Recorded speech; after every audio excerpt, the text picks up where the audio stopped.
first time at the air show. You heard the Mustangs take off. There's Bernie Vasquez. He's back again in a P-47 Razorback Thunderbolt. You bring where it doesn't fly alone, but brings, as the president said, lots of drones with it. Thunderbolt 2 is now finished up with the Air Force, pretty much. So you have the Thunderbolt you're seeing now, then the namesake, the Thunderbolt 2, made by Republic, and I couldn't help but think, will the new F-47 be named the Thunderbolt 3?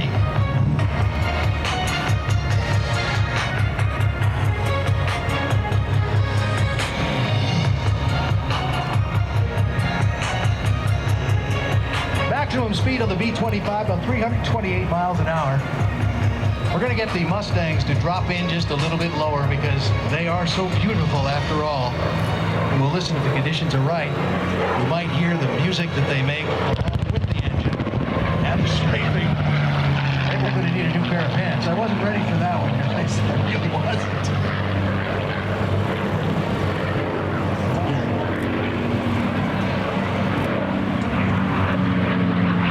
I'm going to listen in here just a second to see if we hear it.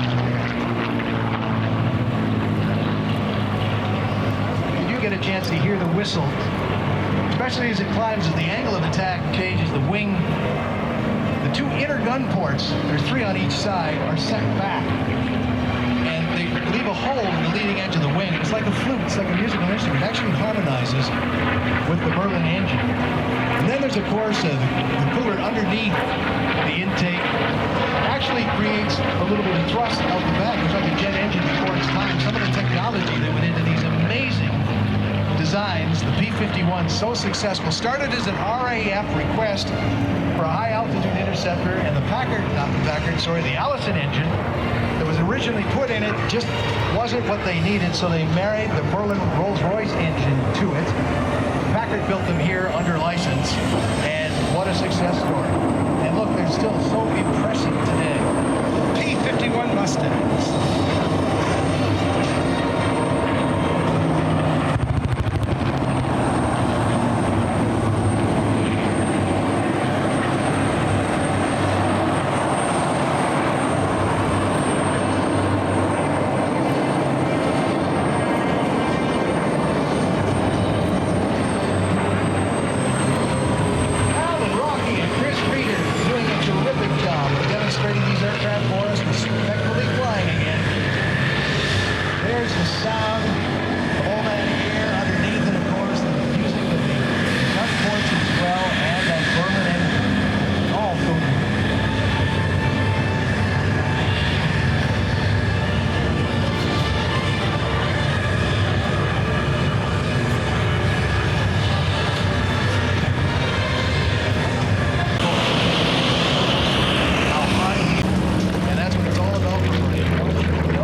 Easter will now demonstrate the F-16's crisp handling characteristics as he performs a 4-point roll at show center.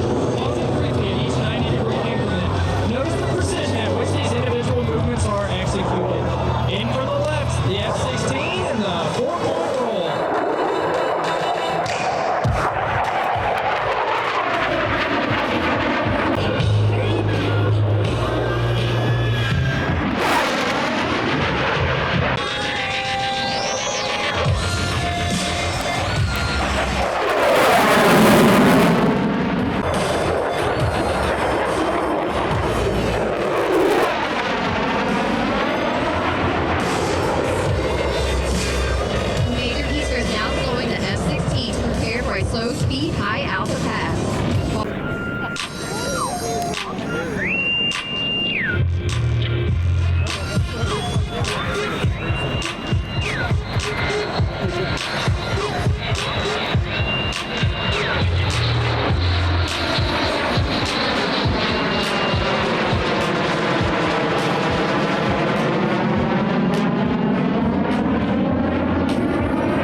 Anniversary of the Heritage Flight, I would like to take a moment to describe the history of what you are about to watch. In 1997, the leaders of Air Combat Command assembled a select group of retired military and civilian pilots to celebrate the 50th anniversary of the United States Air Force.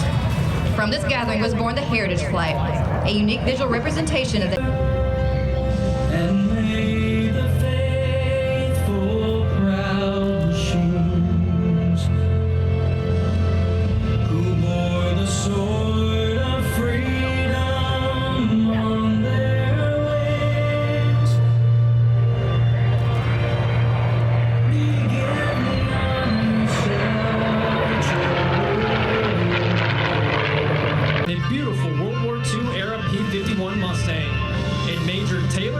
and your United States Air Force F-16.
Either flying in the cockpit of an F-16 or on the ground guaranteeing its readiness to fight. On behalf behalf of the United States Air Force, the Commander of Air Combat Command, General Ken Wilsbach, and all the men and women of Air Combat Command, thank you for your attendance, patriotism, and support. And it's back to you, Rick.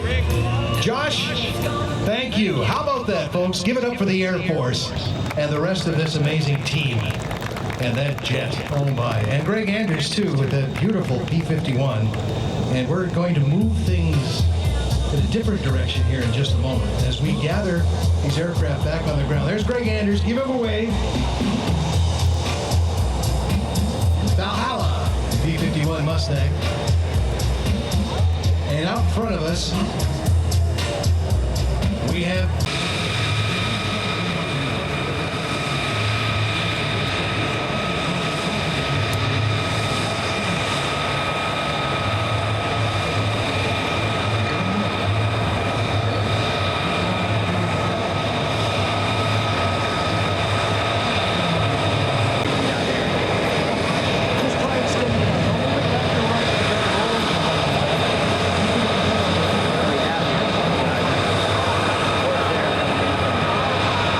stall the airplane where the wing doesn't work anymore.